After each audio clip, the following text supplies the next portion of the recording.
Bonjour, and welcome to Killer Bites, a true crime show where we cook up some tasty plant-based dishes while we dish on some of the worst crimes in history. And oh, have we got a gruesome one in store for you. Because today's episode is all about the Papin sisters' sinister slayings of the 1930s. To pair with it, I'll be making a dairy-free double cheese lasagna. You can always find the recipes and ingredients to what we cook in the description box below. With the front door finally busted open, the three frightened Frenchmen crept slowly into the dark and silent house. The air was thick and stale and had a sort of metallic scent to it. As the policeman shined the beam of his flashlight towards the stairwell, the light caught a single, milky eyeball staring back at them. Well, I hope you packed your passports and got your polio vaccines, because we're traveling back to Le Mans, France at the turn of the 20th century. You're welcome. The first stop on our tour is the Papin's house, or should I say, La Maison des Papin, where our slasher siblings were born, but not exactly raised. So Christine and Leah Papin had a troubled childhood from the start, especially thanks to their toxic parents, Clemence and Gustave. Their father, Gustave's relationship with their mother, Clemence, was a loveless one, and came in second to his one true love of drinking. But are we really surprised that a turn-of-the-century French father named Gustave was a drinker? Clemence and Gustave had their first daughter, Emilia, in 1901. In 1905, their second daughter, Christine, was born.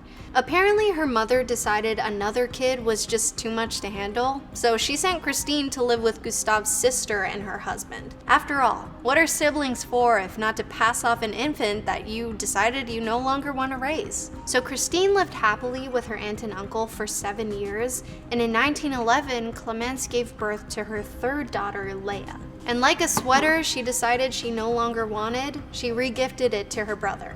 Shortly after Leah was born, Clemence found out that Gustave had done the unspeakable on their own daughter, Emilia, who was only 10 years old at the time, and she divorced him.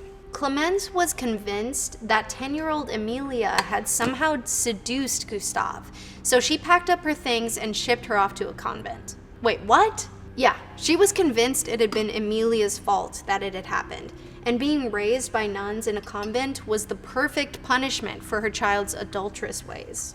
Soon afterwards, Emilia was joined by Christine and Leah, who Clemence planned on leaving there until they all turned 15 and were old enough to work. The plan was to let the girls live in the strict convent, get some discipline, a little bit of trauma, then pull them out when they're 15 and send them to work as live-in maids. Yeah, that ought to teach them a lesson. Except for the fact that Clemence's plan totally backfired, because as soon as the girls were away from guzzling Gustave and mommy's mistreatment, the girls actually flourished. It seemed like all the girls wanted was a bit of structure and discipline, and in a stable environment, the girls grew closer to each other than they ever had before. To her mother's horror, when Emilia was old enough, she took her vows to become a nun, and Christine intended to follow in her footsteps. Clemence was livid and pulled Christine and Leah out of the convent before she would lose 2 more of her potential incomes. Christine had been trained to perform specific household duties and chores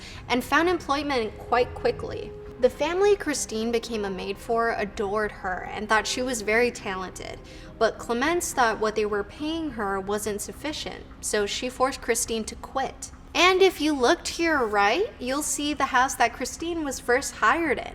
If you listen closely, you can hear the turbine sound of a helicopter mom getting too involved in her kids' lives. This became a running theme when Christine and Leah took multiple jobs as maids around the area and were forced to resign from several of them when mom didn't think the wages were good enough. Finally, Clemence was pleased when Christine found work as a maid and cook in the home of a retired lawyer named Monsieur Lancelin, who lived with his family. The family consisted of Monsieur René Lancelin, his wife, Madame Leonie Lancelin, and their 2 daughters, the oldest having married and flown the nest. But the younger, Genevieve, still lived at home. She was reportedly 27 years old. After Christine had worked for the Lancelins a few months and proved her worth, she convinced Madame Lancelin to hire her sister, Leia, as a chambermaid as well. So the Lancelins took on Leia as well, who proved to be just as hard of a worker as Christine, and they were quite pleased with the sisters. They also couldn't believe their luck that they'd somehow been able to find the only 2 girls in all of France that didn't seem to be interested in boys, dancing, or dating. The shy Papin sisters only ever wanted to spend their free time with each other or going to church, which was just fine by the Lancelins. Despite the Lancelins being pleased with their new live-in house staff, the locals and shopkeepers around town found the girls to be quite odd. While this is most likely speculation or embellishment, a few locals testified that they believed the sisters were a little too close for comfort, and some thought the 2 were in a relationship. Personally, I'm more of the belief that there was just some definite undiagnosed mental illness going on and the girls were shy and probably only comfortable around each other. But I wasn't there, so I'm also just speculating. The girls were described as cold and distant, and previous employers of Christine said she would sometimes have mood swings and could get very angry when she was asked to do chores that she thought were beneath her. Leia was more of the shy, introverted one who was considered more obedient, but less intelligent than her sister. Despite their peculiar behavior, the Lancelins didn't seem to be bothered, and provided the sisters with beds, food, their own heated room, and the standard wages. Christine and Leia loved their employer so much, they even began to refer to Madame Leonie Lancelin as Maman, and their own mother as that woman. And Maman was a better mom to them than Clemence ever was. As soon as she found out that the girls had been sending their wages to their mother, she put an end to it and told the girls to keep their wages for themselves. She even personally let Clemence know that her gravy train had finally stopped. However, after a few years of the girls carrying on for the family, Leonie Lancelin started to develop depression, and unfortunately, the Papin sisters became the target of her mental illness. After years of praising their work, Leonie suddenly became harshly critical of the job the girls were doing and began scrutinizing everything they did. On one occasion, Leia had missed a scrap of paper when she was sweeping up, and Leonie grabbed Leia and pinched her hard, forcing her to the floor on her knees until she picked up the scrap. Leia confided in Christine that night that if Madame Lancelin were to ever try that again, she would absolutely defend herself. Unfortunately, the girls would continue to suffer under the hands of Leonie, whose mental state was definitely in a decline. She continued to subject the sisters to cruel punishment and physical attacks if their work didn't live up to her standards, and the gruesome twosome were about to crack. On the morning of February 2nd, 1933, Leonie and Genevieve went out shopping for the day while Monsieur Lancelin left for his office as usual. When the women got home later from their shopping trip, they were confused to see that the house was completely dark. The story goes that they were met at the door by Christine, who told them that Leia had plugged in an iron and shorted the fuse, allegedly the second time it had happened that week. According to Christine, when Leonie heard this, she was enraged, and a huge confrontation ensued, which resulted in Christine smashing a jar over Leonie's head in a fit of rage. Genevieve rushed to her mother's aid, and Leia to her sister's while the vicious brawl escalated. Christine shouted, "I'm gonna massacre them," then gave the orders to Leia to smash their heads into the ground and tear their eyes out. Well, they didn't call Leia the obedient one for nothing. She did exactly as her sister said and plunged her fingers into Madame's eye sockets. As the women, now blinded, laid screaming on the floor, the Papin sisters grabbed weapons from around the house to finish the job. With blades and hammers in hand, and not an ounce of mercy to spare, the sisters finished them off, but not without mutilating every inch of their bodies in a sheer rage. Experts who reported to the scene estimated the attack took at least 2 hours. After that, the girls cleaned themselves up and got ready for bed. Yeah, they didn't even try to leave or tell anyone or attempt to hide the scene. It was back to business as usual. Monsieur Lancelin got home from work that night to find all the doors to the house tightly locked. He figured they'd already left for the dinner plans they had that night, so he went straight to the dinner expecting to meet them there, only to hear that Leonie and Genevieve had never arrived.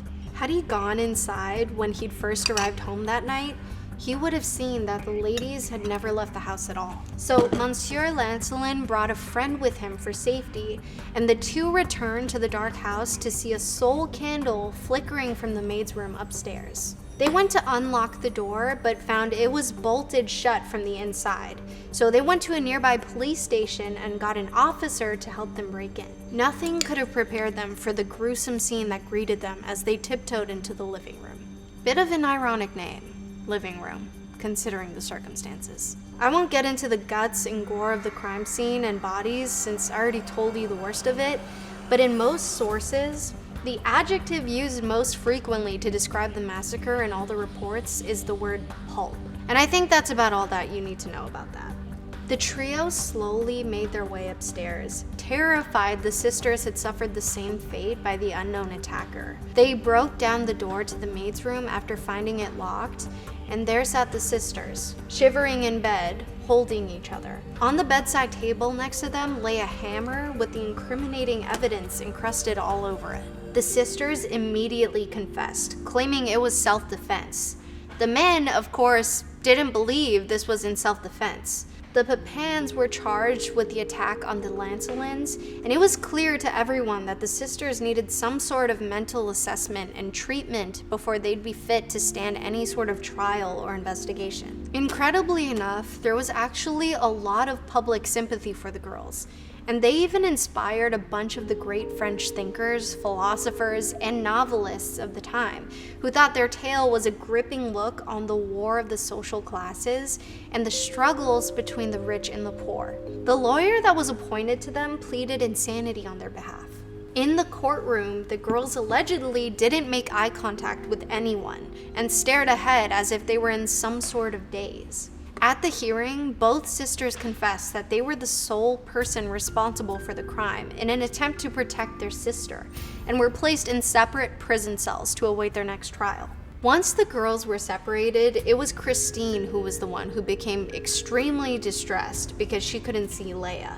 In July of 1933, Christine had an episode and attempted to gouge her own eyes out and had to be put in a straitjacket as a result. That was when she explained to the investigators that on the day they attacked the Lancelins, she experienced a fit just like that one. During the trial, the defense used the argument that the girls were temporarily insane during the crime. They referenced a cousin of theirs who was committed to an asylum, a grandfather who was known for violent attacks, an uncle who had taken his own life, and claimed that mental illness ran in the family. Now I'm gonna pop this in the oven. Interestingly enough, the psychological experts were aware of the condition of shared psychosis in siblings, even back in the 30s. If you remember the case of the silent twins, June and Jennifer Gibbons, the experts were suggesting that just like the Gibbons, the Papin sisters were suffering from folie à deux, or the madness of two. The experts argued that the symptoms of the Papins' shared psychosis included hearing voices, a sense of persecution, and imagined threats that they felt they needed to defend themselves from. Paranoia has often been documented as manifesting this sort of mother figure persecutor, and in this case, it was Madame Lancelin.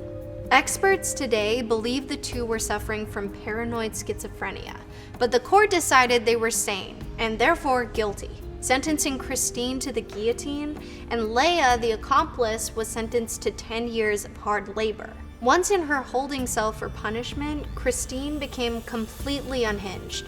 She starved herself and tried to claw her eyes out again. Her sentence was commuted to life in prison, but she'd passed from starvation in 1937, just 4 years into her sentence. Leia Papin was released after 8 years on good behavior in 1941 and went to live with her mother under a new name, still working as a maid in local homes. After that, she pretty much vanished from the public eye. A filmmaker in 2000 claimed to have found the real Leia Papin living in a hospice center in France, and she appeared in his documentary titled In Search of the Papin Sisters. although she was paralyzed from a stroke and couldn't speak. This Leia passed in 2001, and although it was never confirmed that she had been the Leia, the filmmaker was certain of it, which means that potentially with her passing, the story of whatever really happened that one fateful night in February was lost with her. While intellectuals may argue that the Papin sisters were a manifestation of the class struggle or a symbol of the desperation of poverty, I think it was more of a combination of a traumatic childhood, shared psychosis, and a breaking point that was a double disaster in the making. What do you guys think? And also, what do you think of our double cheese lasagna? Because I think it's time to try it out. Double the vegan cheese to make up for those double trouble maids. We'll see you next time.